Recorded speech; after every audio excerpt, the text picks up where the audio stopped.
2 ತಿಂಗಳ ಹಿಂದೆ ನಿಮ್ಮನ್ನು ಭೇಟಿ ಮಾಡಿದಾಗ ನಾನು ರಮೇಶ್ ಗೌಡ್ರಿಗೆ ಅವತ್ತು ಸ್ವಲ್ಪ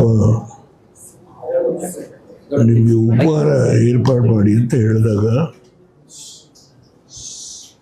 ಅದು ಟೈಮು ಅಡ್ಜಸ್ಟ್ ಆಗಲಿಲ್ಲ ಅಂತ ಹೇಳಿ ಅವತ್ತು ಸರಿಯಾದಕ್ಕೆ ಉಪಹಾರ ಮಾಡಲಿಲ್ಲ. ನಾನು ಆಮೇಲೆ ನಿಮ್ಮೆಲ್ಲರ ಜೊತೆ ಸಂವಾದ ಮಾಡಿದ ಮೇಲೆ ಮತ್ತೊಂದಿನ ಬಾಳೆಲೆಲೆ ಊಟ ಮಾಡಿ ನಾನು ನಿಮ್ಮ ಜೊತೆ ಊಟ ಮಾಡ್ತೀನಿ, ಸ್ವಲ್ಪ ಎಲ್ಲ ಆವತ್ತು ವಿಷಯ ಮಾತಾಡ್ತೀನಿ ಅಂತ ಹೇಳಿ ನಿಮಗೆ ಹೇಳಿದ್ದು ನಿಜ.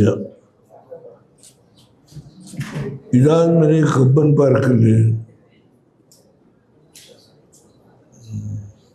ಜಾಕ್ ಫ್ರೂಟ್ದು, ಮ್ಯಾಂಗೋದು, ಆಮೇಲೆ ನಮ್ಮ ಜಾಮ್ ಫ್ರೂಟ್, ನೇರಳೆ ಹಣ್ಣು, ಇದರದ್ದು ಒಂದು 15 ದಿನ 18 ದಿನ ಅಲ್ಲಿ ಬೆಳೆಗಾರರ ಒಂದು ಕಾರ್ಯಕ್ರಮವನ್ನು ಅವ್ರು ತಂದು ಅಲ್ಲಿ ಮಾರಾಟ ಮಾಡಲಿಕ್ಕೆ ಕಬ್ಬನ್ ಪಾರ್ಕಲ್ಲಿ ಹಾರ್ಟಿಕಲ್ಚರ್ ಡಿಪಾರ್ಟ್ಮೆಂಟಿಂದ ಏರ್ಪಾಡು ಮಾಡಿದ್ರು. ನಾನು ಅವತ್ತಲ್ಲಿ ಹೋಗಿದ್ದೇನೆ. ಆದರೆ ಅವತ್ತು ನನಗೆ ಸಮಾಧಾನ ಆಗಲಿಲ್ಲ. ಮಾವಿನ ಎಣ್ಣೆ ಭಾಳ ಜಾಸ್ತಿ ಇತ್ತು, ಹಳಸನ್ನು ಭಾಳ ಕಡಿಮೆ ಇತ್ತು. ಅದಾದಮೇಲೆ ಕೇಳಿದೆ ಡೈರೆಕ್ಟ್ರಿಗೆ. ಅವ್ರು ಹೇಳಿದರು, ಲಾಲ್ಬಾಗಲ್ಲಿ ನಾವು ಮತ್ತೊಂದು ಕಾರ್ಯಕ್ರಮ ಏರ್ಪಾಡು ಮಾಡ್ತೀವಿ, ಅಲ್ಲಿ ಈ ಜಾಕ್ ಫ್ರೂಟು ತುಂಬ ಬರುತ್ತೆ, ಮಾವಿನ ಹಣ್ಣು ಬರುತ್ತೆ, ನೇರಳೆ ಹಣ್ಣು ಬರುತ್ತೆ ಅಂತ ಹೇಳಿ ಅವರು ನಮ್ಮ ಡೈರೆಕ್ಟ್ರು, ಹಾರ್ಟಿಕಲ್ಚರ್ ಡೈರೆಕ್ಟ್ರು ಹೇಳಿದರು. ಮೊನ್ನೆ ಹೋಗಿದ್ದೆ ನಾನು, ನೀವು ಬಂದಿದ್ದಕ್ಕೆ. ಸಾಕಷ್ಟು ದೊಡ್ಡ ಪ್ರಮಾಣದಲ್ಲಿ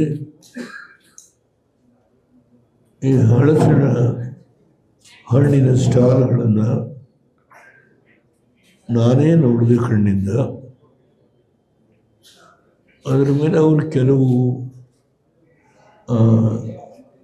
ತೋಡೆಗಳನ್ನು ಬಿಡಿಸಿ ಹಣ್ಣನ್ನು ಪಂದರವಾಗಿಟ್ಟು ತೋರಿಸಿದಂಥದ್ದು ನಾವು ನೋಡಿದ್ವಿ. ಕೆಲವು ರುಚಿನೂ ನೋಡಿದ್ವಿ. ಈಗ ಕೇಂದ್ರದಲ್ಲಿ ನಾನು ಈ ವಿಷಯದಲ್ಲಿ ರಾಜ್ಯಸಭಾ ಸದಸ್ಯನಿಗೆ ಇದರ ಬಗ್ಗೆ ತೀವ್ರತರವಾಗಿ ಹೋರಾಟ ಮಾಡಿದ್ದು ಸತ್ಯ. ನಮ್ಮ ವ್ಯವಸಾಯದ ಇಲಾಖಾ ಮಂತ್ರಿಗಳು ನಾನು ಖಂಡಿತ ಮಾಡ್ತೀನಿ ಅಂತ ಹೇಳಿ ಆಶ್ವಾಸನೆ ಕೊಟ್ಟಿದ್ದು ಸತ್ಯ. ಆದರೆ ಇನ್ನೂ ಅದು ಆಶ್ವಾಸನೆ ಈಡೇರಿಲ್ಲ. ಈಗ ಮತ್ತೆ ಇನ್ನೊಂದು ಅವರಿಗೆ ಒತ್ತಾಯ ಮಾಡಿ ಇದನ್ನು ಮಾಡಬೇಕು ಅಂತೇಳಿ ನಾನು ಪತ್ರ ರೆಡಿ ಮಾಡಿದ್ದೇನೆ, ಕಳಿಸ್ತೇನೆ. ಇದು ಕೇವಲ ಕರ್ನಾಟಕಕ್ಕೆ ಸಂಬಂಧ ಅಲ್ಲ. ಕೇರಳ, ತಮಿಳುನಾಡು, ಕರ್ನಾಟಕ ಈ ಭಾಗದಲ್ಲಿ ಹೆಚ್ಚು ಇವತ್ತು ರಸ್ತೆ ಒಳಗೇನೆ ಅನೇಕ ಕಡೆ ಈ ಜಾಕ್ ಫ್ರೂಟ್ನ ರಾಶಿ ಮಾಡಿರೋದು ನೋಡ್ಬೋದು. ಬರೀ ಲಾಲ್ಬಾಗಲ್ಲಿ ಮಾತ್ರ ಮಾಡಿದ್ದಾರೆ ಅಂತ ಹೇಳಿ ಹಾರ್ಟಿಕಲ್ಚರ್ ಡಿಪಾರ್ಟ್ಮೆಂಟ್ ಅವರು ಏರ್ಪಾಡು ಮಾಡೋದು ಒಂದು ಕಡೆ ಆದರೆ, ನೀವು ಅನೇಕ ಕಡೆ ನಾವು ರಸ್ತೆಯಲ್ಲಿ ಪ್ರವಾಸ ಮಾಡುವಾಗ ಮಂಡ್ಯ ಜಿಲ್ಲೆ ಇರ್ಬೋದು, ರಾಮನಗರ ಇರ್ಬೋದು, ಅಲ್ಲಲ್ಲೇ ಸ್ಟಾಕ್ ಮಾಡಿದ್ದಾರೆ. ಇದು ಹೌದು. ಒಂದು ವಿಷಯ ನಾನು ಗಮನಿಸಿದ್ದೇನೆ, ಬೆಳಗಾವಿ, ಬಿಜಾಪುರ, ಬಹುಶಃ ಗುಲ್ಬರ್ಗ, ರಾಯಚೂರು,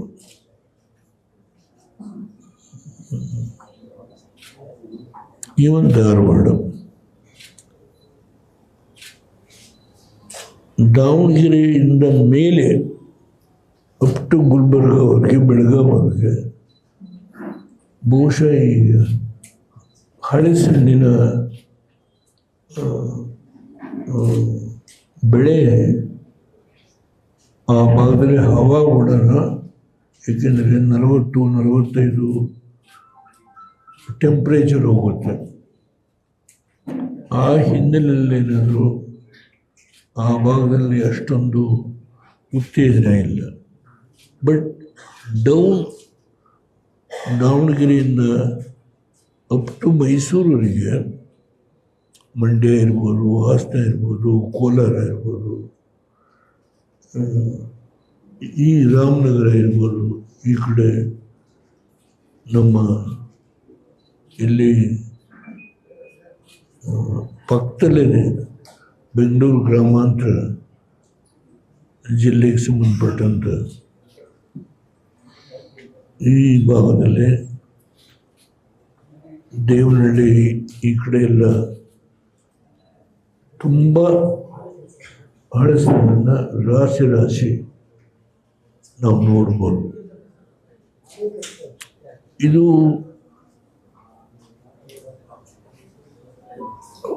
ಹಣ್ಣನ್ನು ಬಳಕೆ ಮಾಡ್ತೀವಿ, ಬೀಜನ ಸಾರಿಗೆ ಬಳಕೆ ಮಾಡ್ತೀವಿ. ಅದರ ಹಣ್ಣನ್ನು ಇದನ್ನು ಕತ್ತರಿಸಿ ದನಗಳಿಗೆ ಅದನ್ನು ಮೇವಾಗಿ ಕೂಡ ಕೊಡ್ತಾರೆ, ಸಣ್ಣದಾಗಿ ಕತ್ತರಿಸಿ. ಆಮೇಲೆ ಬಿಫೋರ್ ಫುಲ್ಲಿ ಮೆಚ್ಯೂರ್ಡ್, ಅದು ಇನ್ನೂ ಕಾಯ ಇದ್ದಾಗ ನಮ್ಮಲ್ಲೂ ಅದನ್ನು ಪಲ್ಯ ಮಾಡ್ತೀವಿ, ಸಾರು ಮಾಡ್ತೀವಿ. ಇದು ನಮ್ಮಲ್ಲಿ ಇರ್ತಕ್ಕಂಥ ಒಂದು ವ್ಯವಸ್ಥೆ. ಅದೇ ರೀತಿ ಹುಣಸೆಹಣ್ಣು, ನಾನು ಈಗ ಅಂಗಡಿಗೆ ಹೋಗಿ ಹುಣಸೆಹಣ್ಣನ್ನ ಒಂದು ಡಬ್ಬದಲ್ಲಿ ತೊಗೊಂಬರ್ಬೇಕು, ಇಲ್ಲಿ ಪ್ರದರ್ಶನ ಮಾಡಬೇಕು ಅಂತ ಯೋಚನೆ ಮಾಡಿದ್ರೆ ಟೈಮ್ ಆಗಲಿಲ್ಲ. ಇಲ್ಲಿ ನಮ್ಮಲ್ಲಿ ಹುಣಸೆಹಣ್ಣು ಸಾಮಾನ್ಯ ಬಡವರೆಲ್ಲ ಹುಣಸೆಹಣ್ಣನ್ನೇ ಉಪಯೋಗ ಮಾಡೋದು. ಇಲ್ಲಿ ನಾವು ಬೆಂಗಳೂರಲ್ಲೇ ಅಂಗಡಿಗೆ ಹೋದರೆ ಹುಣಸೆಹಣ್ಣು ಇವತ್ತು ಉಂಡುಂಡೆನೇ ಇಟ್ಟಿರ್ತಾರೆ. ಅದನ್ನು ಜನ ಬರೀ ಊಟಕ್ಕಷ್ಟೇ ಅಲ್ಲ, ಇವನ್ ಪಾತ್ರೆಗಳನ್ನು ಕ್ಲೀನ್ ಮಾಡೋಕ್ಕೆ ಕೂಡ ಅದನ್ನು ಬಳಕೆ ಮಾಡ್ತಾರೆ. ಅದರ ದುರಂತ ಏನಂದರೆ, ಉತ್ತರ ಹಿಂದೂಸ್ತಾನದಲ್ಲಿ ಈ ಹುಣಸೆಹಣ್ಣಿನ ಬಳಕೆ ಇಲ್ಲ. ಅವರೇನಿದ್ರು ನಿಂಬೆಹಣ್ಣನ್ನು ಸ್ವಲ್ಪ ಕಟ್ ಮಾಡಿ ಆ ಪೀಸಸ್ಸನ್ನೇ ಹಾಗೆ ಸ್ವಲ್ಪ ಊಟಕ್ಕೆ ಬಳಕೆ ಮಾಡುತ್ತಾರೆ. ಅವರು ನಿಂಬೆಹಣ್ಣನ್ನು ಅದನ್ನು ಭಾಳ ಹೆಚ್ಚು ಮಾಡಲ್ಲ, ಸುಮ್ಮನೆ ಜಸ್ಟ್ ಒಂದು ಏನು ಪ್ರಿಪೇರ್ ಮಾಡಿರ್ತಾರೋ ಅದರ ಮೇಲೆ ನಿಂಬೆಹಣ್ಣಿನ ರಸನ ಬಳಕೆ ಮಾಡ್ತಾರೆ. ಆಮೇಲೆ ಹಳಸಿನಕಾಯಿನ ಚಿಕ್ಕದನ್ನ ಅವರು ಮಾರಾಟ ಮಾಡ್ತಾರೆ. ನಾನು ಮಾಜಿ ಚಂದ್ರಶೇಖರ್ ದೇವಗಂತ ಪ್ರಧಾನಮಂತ್ರಿಗಳಾಗಿದ್ದ ಚಂದ್ರಶೇಖರ್ ಮನೆಯಲ್ಲಿ ಊಟ ಮಾಡಿದ್ದೇನೆ. ಅವರು ಈ ಎಳೆಯ ಹಳಸಿನಕಾಯಿನಲ್ಲಿ ಕತ್ತರಿಸಿ ಅತ್ಯಂತ ರುಚಿಕರವಾಗಿ ಫುಡ್ಡನ್ನು ಪ್ರಿಪೇರ್ ಮಾಡ್ತಾರೆ. ಆದರೆ ಈ ಮೆಚ್ಯೂರ್ ಆಗಿರೋ ಹಣ್ಣನ್ನು ಆ ಭಾಗದಲ್ಲಿ ಬಿಹಾರ್ ಇರ್ಬೋದು, ಮಧ್ಯಪ್ರದೇಶ ಇರ್ಬೋದು, ರಾಜಸ್ಥಾನ ಇರ್ಬೋದು, ಆ ಭಾಗದಲ್ಲಿ ಇದನ್ನು ಬಳಕೆ ಮಾಡೋದಿಲ್ಲ. ಅದರಿಂದ ಈ ಮಕಾನ ಬೋರ್ಡ್ಗೆ ಏನು ಕೇವಲ ಒಂದು ವಾರದಲ್ಲಿ ನಿರ್ಣಯ ಮಾಡಿದರು, ಇದಕ್ಕೆ ಆಶ್ವಾಸನೆ ಕೊಟ್ಟಿದ್ದಾರೆ ಹೌಸ್ನಲ್ಲಿ.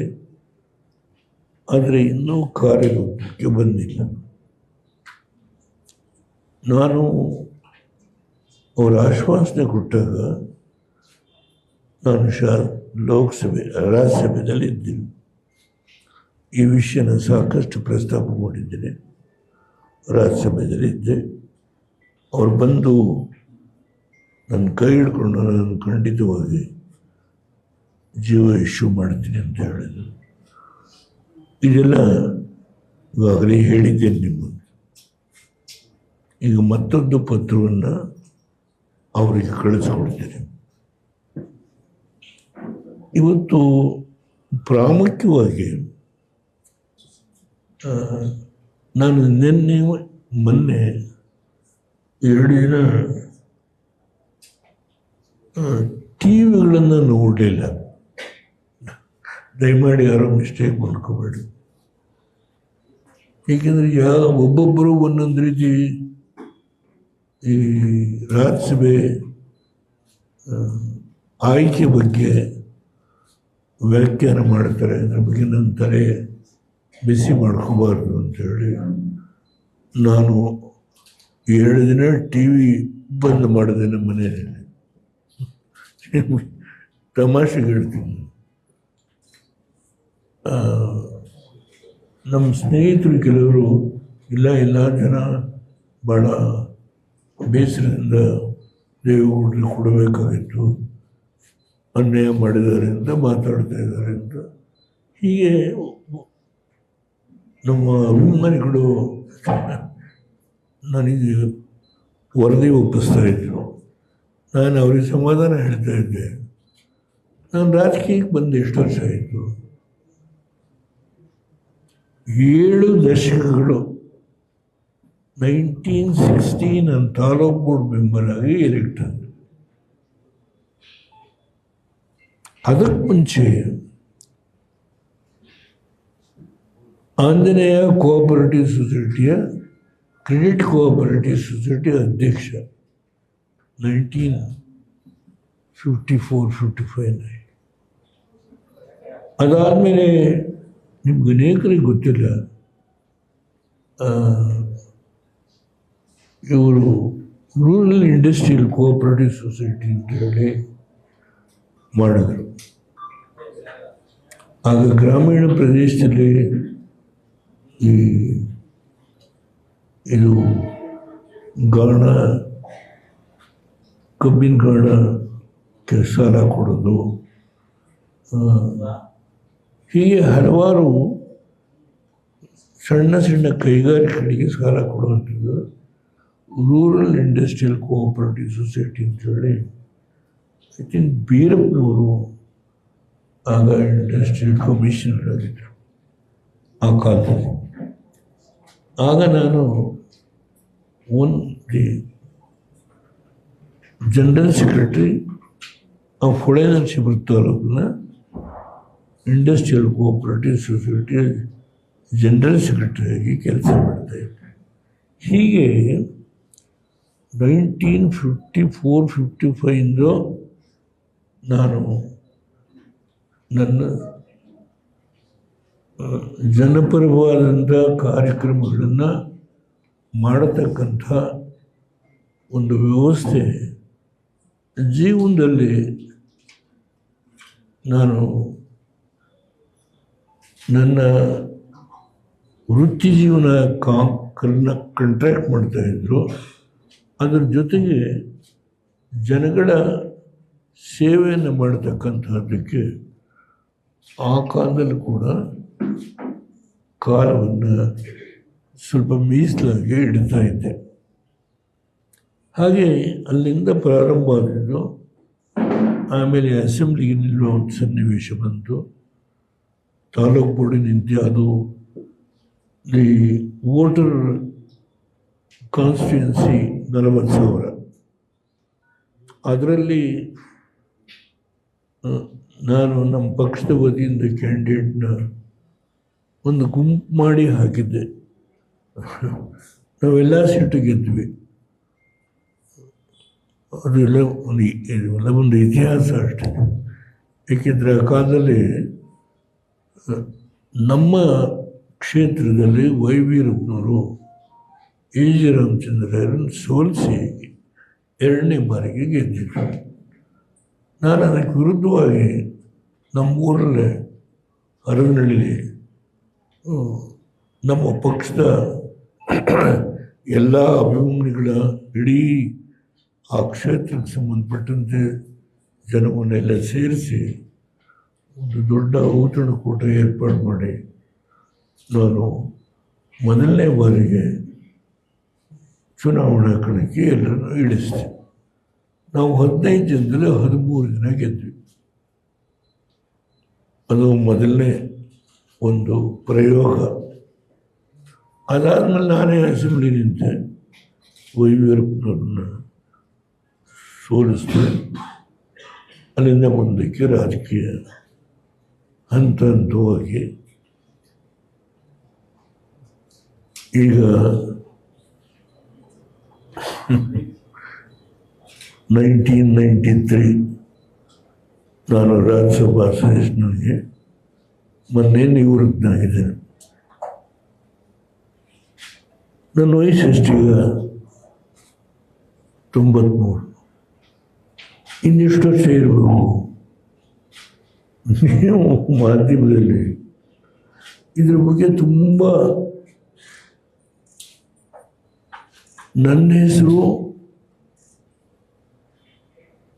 ಕನ್ಸಿಡರ್ ಮಾಡ್ತಾರೆ ಅಂಥೇಳಿ ಒಂದು 7-8 ಹೆಸರುಗಳ ಜೊತೆಗೆ ನನ್ನನ್ನು ಸೇರಿಸಿ ನೀವು ಅದಕ್ಕೆ ಒಂದು ದೊಡ್ಡ ಪ್ರಚಾರ ಮಾಡಿದ್ರಿ. ದಯಮಾಡಿ ನೀವು ಪ್ರಚಾರ ಮಾಡಿದ್ದಕ್ಕೆ ನಾನು ಬೇಸರ ಮಾಡ್ಕೊಳ್ಳೋದಿಲ್ಲ. ನಿಮಗೆ ಆಭಾರಿಯಾಗಿದ್ದೇನೆ. ನಾನು ಹೋದ ತಿಂಗಳು 26ನೇ ತಾರೀಕು ಅಗ್ರಿಕಲ್ಚರ್ ಮಿನಿಸ್ಟರ್ ಬರೆದಿರತಕ್ಕಂಥ ಪುಸ್ತಕ ಮೋದಿಯವ್ರ ಬಗ್ಗೆ. ಅದನ್ನು ಮೋದಿಯವರು ಈ ಪುಸ್ತಕ ದೇವೇಗೌಡರೇ ಬಿಡುಗಡೆ ಮಾಡಬೇಕು ಅಂತೇಳಿ ಹೇಳಿ ಅವ್ರ ಪತ್ರ ಬರೆದ್ರು ನನಗೆ, ನೀವೇ ಬಿಡುಗಡೆ ಮಾಡಬೇಕು ಅಂತ. ನಾನು ಡೆಲ್ಲಿಗೆ ಹೋದೆ, ಆ ಪುಸ್ತಕ ಬಿಡುಗಡೆ ಮಾಡಿದೆ. ಬಿಡುಗಡೆ ಮಾಡಿ ನಾನು ಯಾರನ್ನು ನೋಡಲಿಲ್ಲ, ಇನ್ಕ್ಲೂಡಿಂಗ್ ಕ್ಯಾಬಿನೆಟ್ ಮಿನಿಸ್ಟರ್ಸ್ ಇದ್ದರು, ಕೆಲವು ರಾಜ್ಯಗಳ BJP ಮುಖ್ಯಮಂತ್ರಿಗಳಿದ್ದರು. ನಾನು ಒಬ್ಬರ ಹತ್ರ ಮಾತಾಡಲಿಲ್ಲ. ಅಗ್ರಿಕಲ್ಚರ್ ಮಿನಿಸ್ಟ್ರದ್ದು ಪುಸ್ತಕ ರಿಲೀಸ್ ಮಾಡಿದೆ. ಅವರು ನನ್ನ ಬಗ್ಗೆ ತುಂಬ ಎತ್ತರಕ್ಕೆ ನನ್ನ ಬಗ್ಗೆ ಮಾತನಾಡಿದರು. ವೆಂಕಯ್ಯ ನಾಯ್ಡು ಅವರಿದ್ದರು, ಅವರು ಕೂಡ ಮಾತನಾಡಿದರು. ಕಾರ್ಯಕ್ರಮ ಮುಗಿದು ಸೀದಾ ಬೆಂಗಳೂರಿಗೆ ವಾಪಸ್ ಬಂದೆ. ನಾನು ಒಂದು ವೇಳೆ ಏನಾದರೂ ರಾಜ್ಯಸಭಾ ಸದಸ್ಯನಾಗಿ ಕಂಟಿನ್ಯೂ ಆಗಬೇಕು ಅನ್ನೋ ವ್ಯಾಮೋಹ ಇದ್ದರೆ ನಾನಿದ್ದು ನಮ್ಮ ಕೇಂದ್ರದ ಮುಖಂಡಗಳನ್ನು ಭೇಟಿ ಮಾಡ್ತಾ ಇದ್ದೆ.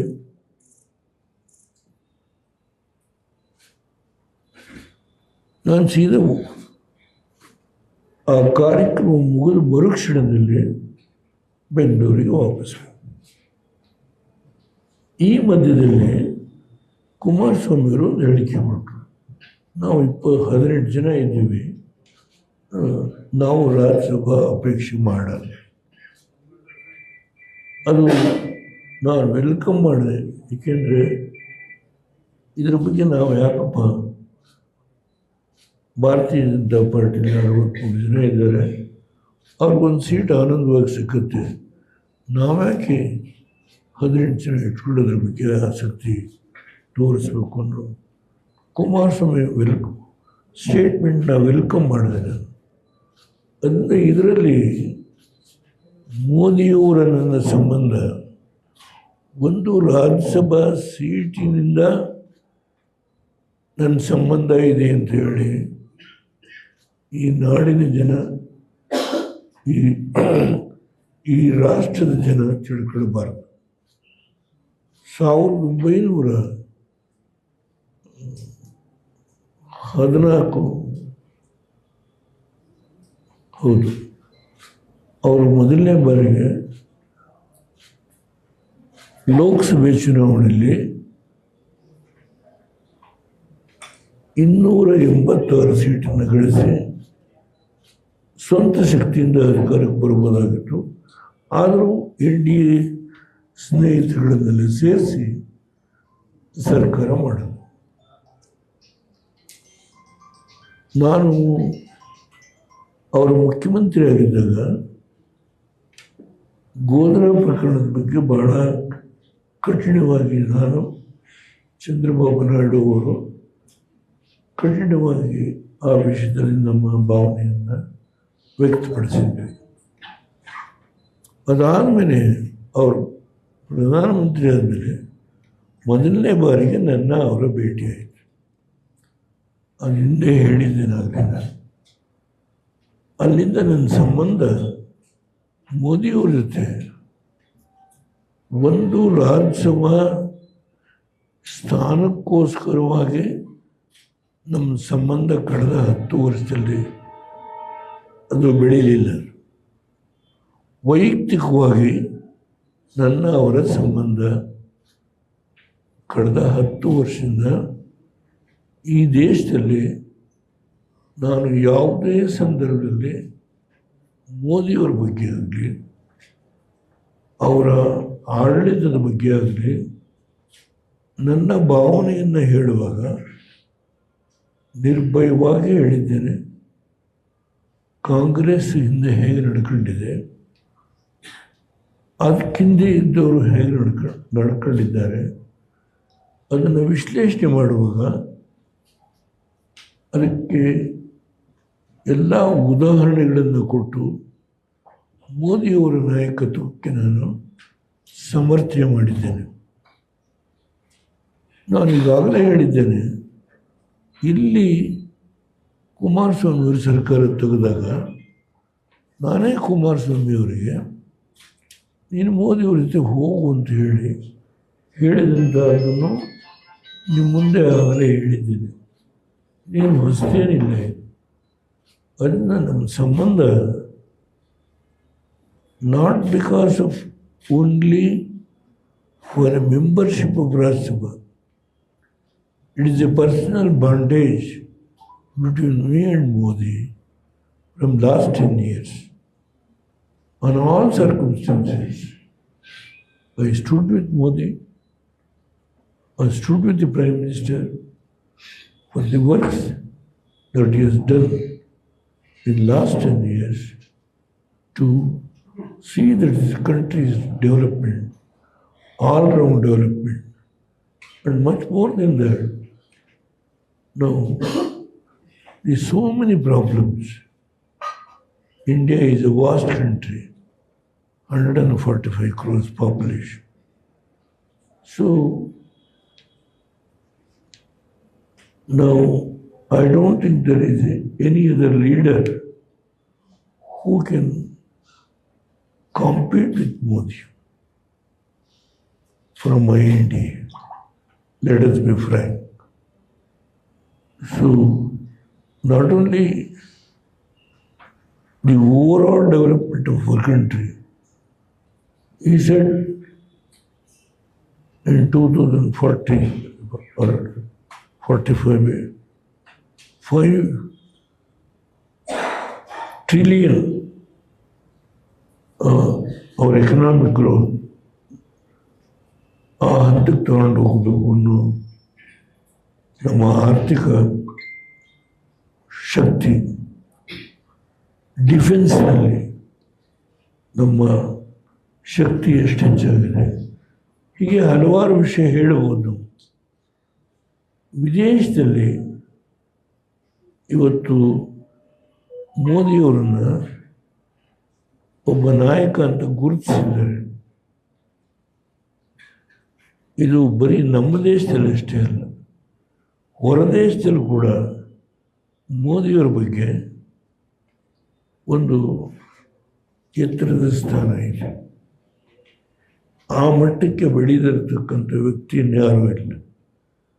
ಅದರಿಂದ ನನ್ನ ಅವರ ಸಂಬಂಧ ಕೇವಲ ಒಂದು ರಾಜ್ಯಸಭಾ ಸೀಟ್ಗೋಸ್ಕರ ಅಲ್ಲ, ಅದು ವೈಯಕ್ತಿಕವಾಗಿ ನಾನು ಅವ್ರ ಜೊತೆ ನಿಕಟವಾದ ಸಂಬಂಧವನ್ನು ಬೆಳೆಸ್ಕೊಂಡು ಬಂದಿದ್ದೇನೆ. ಆ ಸಂಬಂಧ ನಾನು ಸದಸ್ಯನಿಲ್ಲದೇ ಇದ್ದರೂ ಅದು ಮುಂದುವರ್ಕೊಂಡು ಹೋಗುತ್ತೆ. ಕೇವಲ ರಾಜ್ಯಸಭಾ ಸದಸ್ಯ ಸ್ಥಾನದಿಂದ ನಮ್ಮ ಸಂಬಂಧವಿತ್ತು, ಇಲ್ಲಿ ಮುಗಿದೋಯ್ತು ಅನ್ನೋ ಪ್ರಶ್ನೆ ಇಲ್ಲ. ಮುಂದೆ ಕೂಡ ನಮ್ಮ ರಾಜ್ಯಕ್ಕೆ ಸಂಬಂಧಪಟ್ಟಂಥ ಯಾವುದೇ ವಿಷಯ ಆಗಲಿ ನಾನು ಮೋದಿಯವರನ್ನು ಭೇಟಿ ಮಾಡಬಹುದು, ಪತ್ರ ವ್ಯವಹಾರ ಮಾಡಬಹುದು. ನಾನು ನನ್ನ ನಿಕಟವಾದ ಸಂಬಂಧವನ್ನು ನನ್ನ ಜೀವನದ ಕೊನೆಯ ಘಟ್ಟದವರೆಗೂ ಅದನ್ನು ಮುಂದುವರಿಸ್ಕೊಂಡು ಹೋಗ್ತೇನೆ. ಅದರಲ್ಲಿ ಯಾವ ವ್ಯತ್ಯಾಸ ಇಲ್ಲ. ನಾವು ಇಂಡಿಯಾ ಜೊತೆ ಸೇರಿದ್ದೇವೆ. ಇದು ಕೇವಲ ಒಂದು ರಾಜ್ಯಸಭಾ ಸೀಟ್ನಿಂದ ಅಂತ್ಯ ಆಗುತ್ತೆ ಅಂತೇಳಿ ಯಾರೂ ಭಾವಿಸ್ಕೊಳ್ಬಾರ್ದು. ಅವರ್ ಬಾಂಡೇಜ್, ಅವರ್ relationship will be continued as long as Devegowda is alive. And Kumaraswamy is in the cabinet and he will continue there as one of the prominent ministers. And what little he can do the service to the nation, he will do it. But so far as Karnataka is concerned, and what little service I can do for a regional party. Our party is a regional party. What little I can do with the cooperation of so many leaders. I have not called any leaders for the press conference. I told only Ramesh Kumar. Tippeswamy is here. Rangnath, our Reddy, Chaudhary is sitting. I think Gurraj Hunsemardor. From Gurraj. So I have not actually called any leaders. Only told Ramesh Kumar to have ಬಾಳೆಯಲ್ಲಿ ಊಟ ಹಾಕಿಸಿ ನಾನು ಊಟ ಮಾಡ್ತೀನಿ, ಎಲ್ಲ ಜೊತೆಲಿ ಊಟ ಮಾಡಬೇಕು. ಇಷ್ಟು ನಾನು ರಮೇಶ್ ಕೊಟ್ಟರಿಗೆ ತಿಳಿಸಿದ್ದೆ. ಎಲ್ಲ ಸ್ನೇಹಿತರು ತಿಪ್ಪೇಸ್ವಾಮಿ ಇರೋದು ಎಲ್ಲ ಬಂದಿದ್ದಾರೆ. ನಾವು ಎಲ್ಲ ಊಟ ಮಾಡೋಣ. ಬಟ್ ನಾನು ಕೂತ್ಕೊಳ್ಳೋದಿಲ್ಲ. ನಮ್ಮ ರಾಜ್ಯದಲ್ಲಿ ಈ ಪಕ್ಷದ ಬೆಳವಣಿಗೆಗೆ ಎಷ್ಟು ಕೈಲಿ ಶಕ್ತಿ ಇದೆಯೋ, ಏಕೆಂದರೆ ಒಂದು ನಾನು ವೀಲ್ ಚೇರಲ್ಲಿ ಬಂದೆ. ಈಗ ಪಾರ್ಲಿಮೆಂಟ್ಗೂ ವೀಲ್ ಚೇರಲ್ಲೇ ಹೋಗ್ತಾ ಇದ್ದೇನೆ. ನಮ್ಮ ರಾಜ್ಯದ ವಿಷಯದ ಬಗ್ಗೆ, ದೇಶದ ವಿಷಯದ ಬಗ್ಗೆ ಮಾತನಾಡುವಾಗ ನಾನು ನಿರ್ಭಯವಾಗಿ ಮಾತನಾಡ್ತಾ ಇದ್ದೆ. ಯಾರ ಹಂಗಿಗೆ ಒಳಗಾಗಿ ನಾನು ಮಾತನಾಡಿದನಲ್ಲ. ಇಲ್ಲಿ ನಮ್ಮ ಪಕ್ಷದ ಬೆಳವಣಿಗೆಗೆ ನಾವು ಇಂಡಿಯಾದಲ್ಲಿ ಇದ್ದೇವೆ, ಆದರೆ ಪಕ್ಷನೂ ಸಂಘಟನೆ ಮಾಡಬೇಕಲ್ಲ. ಇಲ್ಲಿ ತಿಪ್ಪೇಸ್ವಾಮಿಯವರಿದ್ದಾರೆ, 5 ಕಾರ್ಪೊರೇಷನ್ ಮಾಡಿದ್ದಾರೆ, ಅದಕ್ಕೆ ಒಬ್ಬೊಬ್ಬರನ್ನು ಮುಖ್ಯಸ್ಥರು ಮಾಡಿದ್ದಾರೆ, ಅದರ ಮೇಲ್ವಿಚಾರಣೆಗೆ ರಮೇಶ್ ಗೌಡ್ರನ್ನು ಮಾಡಿದ್ದಾರೆ. ಈಗ ಕಾರ್ಪೊರೇಷನ್ಗೆ 369 ಸೀಟ್ಗಳಿದೆ. ಇಲ್ಲಿ ಎಷ್ಟು ಸೀಟ್ ನಿಲ್ಲೋದು, ಏನು ಮಾಡೋದು?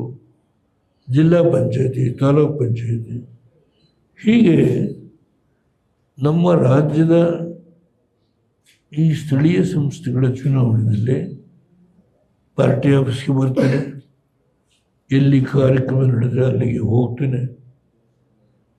ನನಗೆ ಮಾತಾಡೋದಕ್ಕೆ ಅದು ಭಗವಂತನ ಅನುಗ್ರಹ. ಶೃಂಗೇರಿ ಶಾರದಾಂಬೆ ಆ ಜ್ಞಾಪಕ ಶಕ್ತಿ ಕೊಟ್ಟಿದ್ದಾಳೆ. ನಾನು ಈಗ 75 ವರ್ಷದಲ್ಲಿ ಏನು ನಡೀತು ಅಂತ ಸೂಕ್ಷ್ಮವಾಗಿ ನಿಮಗೆ ತಿಳಿಸ್ತೀನಿ. ಅದರಿಂದ ನಾನೇನು ಕೆಲಸ ಮಾಡ್ಕೊಂಡು ಬಂದಿದ್ದೇನೆ, ಆ ಕೆಲಸದ ವಿಷಯದಲ್ಲಿ ಎಲ್ಲಿ ನನ್ನ ಪ್ರವೇಶ ಅವಶ್ಯಕತೆ ಇದೆಯೋ ಆ ಹಂತದಲ್ಲಿ ನಾನು ರಾಜ್ಯಕ್ಕೆ ಒಳ್ಳೆಯದಾಗೋ ಹಿನ್ನೆಲೆಯಿಂದ, ದೇಶಕ್ಕೆ ಒಳ್ಳೆಯದಾಗೋ ಹಿನ್ನೆಲೆಯಿಂದ ನನ್ನ ಶಕ್ತಿ ಮೀರಿ ಕೆಲಸ ಮಾಡ್ತೇನೆ. ಇಷ್ಟು ಮಾತ್ರ ಇವತ್ತು ನಿಮ್ಮ ಮುಂದೆ ನಿವೇದನೆ ಮಾಡಿಕೊಳ್ತೇನೆ. ಒಂದು ರಾಜ್ಯಸಭಾ ಸದಸ್ಯ ಸ್ಥಾನದಿಂದನೇ ನನ್ನ ಮೋದಿಯವರ ಸಂಬಂಧ ಮುಗಿದೋಯ್ತು ಅನ್ನೋ ತಪ್ಪು ಕಲ್ಪನೆ ಈ ರಾಷ್ಟ್ರದ, ಈ ರಾಜ್ಯದ ಜನತೆಯಲ್ಲಿ ಇರಬಾರದು ಅಂತ ಹೇಳಿ ನಾನು ಈ ಸ್ಪಷ್ಟೀಕರಣ ಇವತ್ತು ನಿಮ್ಮ ಮುಂದೆ ನೀಡುತ್ತಾ ಇದ್ದೇನೆ. ಬಹುಶಃ ಇಷ್ಟು ಸಾಕು ಅಂತ ಕಾಣುತ್ತೆ. ನಾವೆಲ್ಲ ಆನಂದವಾಗಿ ಊಟ ಮಾಡೋಣ. 1 ಗಂಟೆ ಆಯಿತು. ಬ್ರೀಫ್ ಆಗಿ ಇಂಗ್ಲಿಷ್ ನಲ್ಲಿ ಹೇಳ್ತೀವಿ. ಏನ್ ಹೇಳಿ ಅದು ಬ್ರೀಫ್ ಆಗಿ 1-2 ನಿಮಿಷ ಇಂಗ್ಲಿಷ್ ನಲ್ಲಿ ಹೇಳ್ತೀವಿ.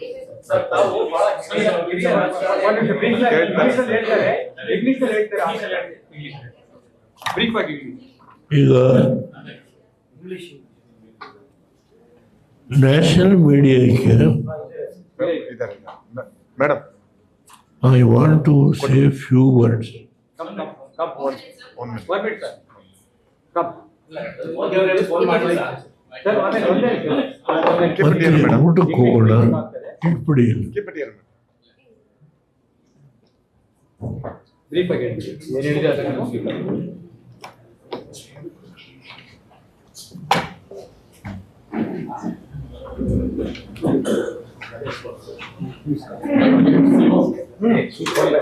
Ready, sir. Okay. ಇನ್ನೊಂದಿಬ್ಬರು ಬರ್ತಾರೆ. My It's coming. personal relationship with the Prime Minister Modi is from 2014. From last 10 years, on various occasions, we have exchanged so many ways among ourselves. My friendship with Modi is not because of this Rajya Sabha membership. Rajya Sabha membership is not an important issue. To continue our friendship, there will be no hesitation on my part to say anything pertaining to the state or to the center. Even today, I may meet with the Prime Minister Narendra Modi to interact and to present whatever the problems that concern the state and the center. And we will continue in NDA. There will be no hindrance. Kumaraswamy is a cabinet minister holds important portfolio. He will continue as a cabinet minister. And this Rajya Sabha, which is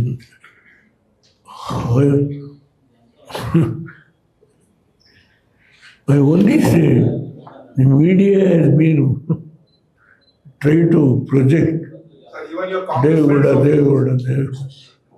with other 5-6 members. Devagowda. I have never asked if I am so interested. When I went to Delhi on 26th, I could have met the Prime Minister. I could have met the Home Minister. I am not interested. I straight away come back. Please understand. How long? I am now 93. Yes, memory is very alert. My working style is still, I'm a person who never sit idle. I will always do what best I can to serve the people of Karnataka and also the state.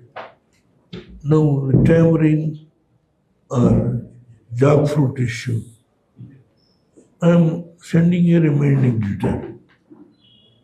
I will pursue the matter to see that it should be cleared. It is only in the interest of the farmers. There is no personal interest for me. Like that, various interests are there. I am not going to give all those details. There are so many issues. When I meet next time, I will share some of the other important issues. Now I think the clarification about the so-called the Rajya Sabha, I made it very clear. My personal bondage with NDA, especially with the Prime Minister, will continue as long as I am alive. And I hope and trust he is very healthy, has got the capacity to run the nation. He is now just 74 or 75. I think another 10 years he can robust health. I think he can continue to serve this great nation, a population of 145 crores. So I hope and trust he is a firm believer of Lord Shiva. He went to Kedarnath. He improved the Kedarnath temple where the road was totally collapsed, including the temple, the premises. Lot of money was spent when he was the chief minister of Gujarat. And Somnath has made a all-round improvement. So he has come to hear Vivekananda temple. For 55 hours he has Mauna Vrat. He is a very God-fearing man. In addition to his political engagements, he is by birth, he has got the blessings of Almighty. I hope and trust he will continue to run this country to further strengthen our country's all-round progress, not only economic, not only on defense side, on so many issues. Now, our opponents are fighting about this price rise of the petrol and diesel and crude oil. I don't want to explain under what circumstances now the country has to face All these things I have already explained.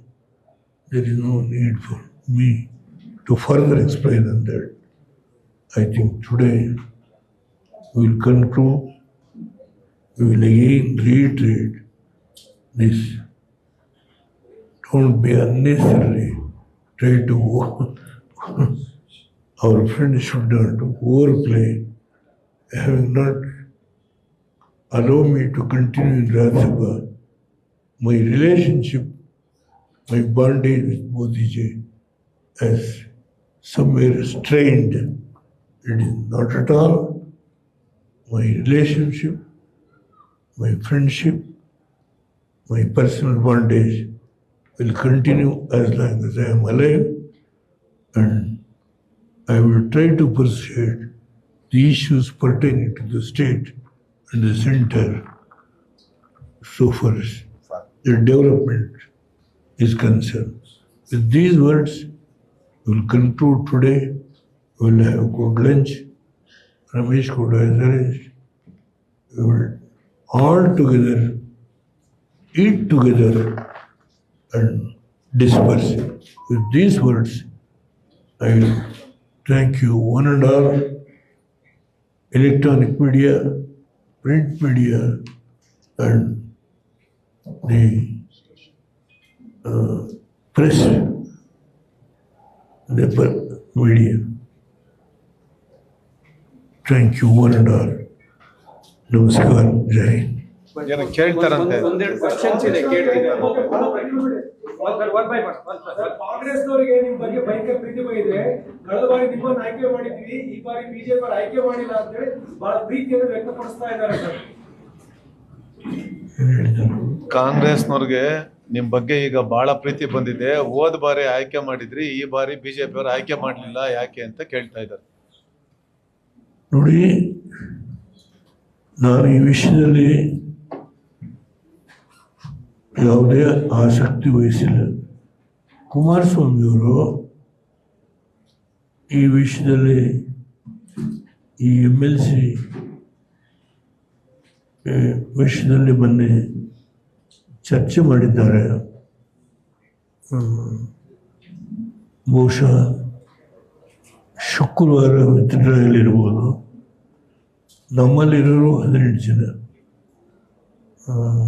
ಗುರುವಾರ ಸಾಯಂಕಾಲ ಬರ್ತಾರೆ. ನಮ್ಮಲ್ಲಿ ಇರ್ತಕ್ಕಂಥ 18 ಜನದ್ದು ಅನವಶ್ಯಕವಾಗಿ G T ದೇವೇಗೌಡರು ಅವ್ರ ವಿಷಯ ನಾನು ಮಾತಾಡಿದ್ದೇನೆ. ಆದರೆ 18 ಜನನೇ ಗೆಲ್ಲಕ್ಕಾಗಲಿಲ್ಲ ನಮ್ಮ ಅಭ್ಯರ್ಥಿ. ಕುಮಾರಸ್ವಾಮಿಯವರು ಬಂದು ಅವರು ಮಿತ್ರ ಪಕ್ಷ ಜೊತೆ ಮಾತನಾಡಿ ಒಂದು ಅಂತಿಮ ತೀರ್ಮಾನಕ್ಕೆ ಬರ್ತಾರೆ. ಅದಕ್ಕಿಂತ ನಾನು ಹೆಚ್ಚು ಹೇಳಲಿಕ್ಕೆ. Please. Sir, Modi completes 12 years in office, sir. Prime Minister Modi completed 12 years in office. Your comment. ನಿಮ್ಮ ಮನಸ್ಸಿನಲ್ಲಿ ನನಗೆ ಸರಿಯಾಗಿ ಅಲ್ಲಿಂದ ಕೇಳ್ತಾರೆ. ಮೋದಿ ಅವರು 12 ವರ್ಷ ಕಂಪ್ಲೀಟ್ ಮಾಡಿದ್ರಲ್ಲ ಅಂತ. ಪ್ರೈಮ್ ಮಿನಿಸ್ಟರ್ 12 ಇಯರ್ಸ್ ಕಂಪ್ಲೀಟೆಡ್ ಅಂತ ಹೇಳ್ತಿದ್ದಾರೆ. ರೆಕಾರ್ಡ್ ಅನ್ನು ಮುಂದೆ ಹೋಗಿದ್ದಾರೆ. 12 ವರ್ಷ ಕಂಪ್ಲೀಟ್ ಮಾಡಿದ್ದಾರೆ ಪ್ರೈಮ್ ಮಿನಿಸ್ಟರ್ ಅಂತ. Prime minister 12 years prime minister ಆಗಿ ಕಂಪ್ಲೀಟ್ ಮಾಡಿದ್ದಾರೆ. ಇವರು ರೆಕಾರ್ಡ್ ಅನ್ನ ಬ್ರೇಕ್ ಮಾಡಿದ್ದಾರೆ. ಅದ್ರ ಬಗ್ಗೆ ರಿಯಾಕ್ಷನ್ ಅಂತ ಕೇಳಿ. ನೋಡಿ,